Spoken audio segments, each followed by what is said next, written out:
Tengah viral di media sosial curhat anak soal ibunya selingkuh dengan Pak Camat. Si anak membongkar reaksi ibunya yang marah karena ulahnya. Diketahui sang anak mengadukan perselingkuhan ibunya ke PJ Bupati Pati Henggar Budi Anggoro.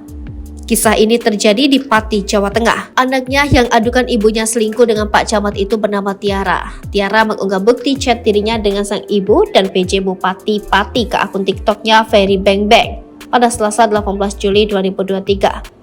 Dalam unggahan itu, ia membagikan chat jika dirinya telah melapor ke PJ Bupati Henggar Budi.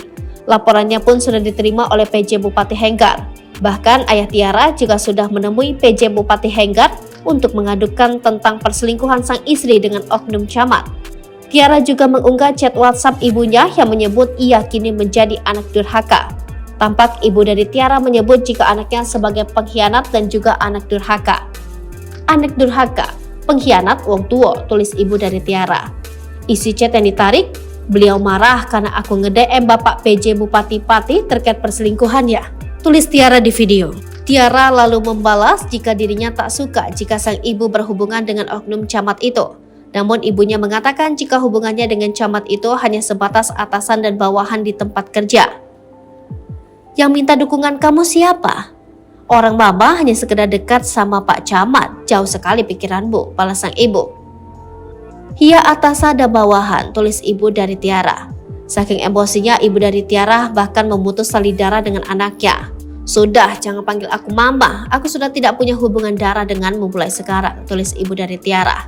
Bahkan Tiara juga mengunggah bukti perselingkuhan ibunya dengan oknum camat bernama Didi. Bukti itu berupa chat mesra di aplikasi Messenger Facebook. Dalam chat itu, ibu dari Tiara dan oknum camat itu saling memanggil sayang. Keduanya juga saling mengatakan kangen. Bahkan ibu dari Tiara mempersilahkan camat itu datang ke rumah saat suaminya sedang pergi. Aku datang ke rumahmu ya sayang, tulis si camat. Ya, monggo sayangku dengan senang hati, balas dari ibu Tiara. Sementara itu dihubungi via WhatsApp Sekretaris Daerah Kabupaten Pati selaku pembina ASN Jumandi mengatakan belum menerima laporan terkait hal ini. Sampai hari ini saya belum dapat laporan terkait kasus ini, ujar dia.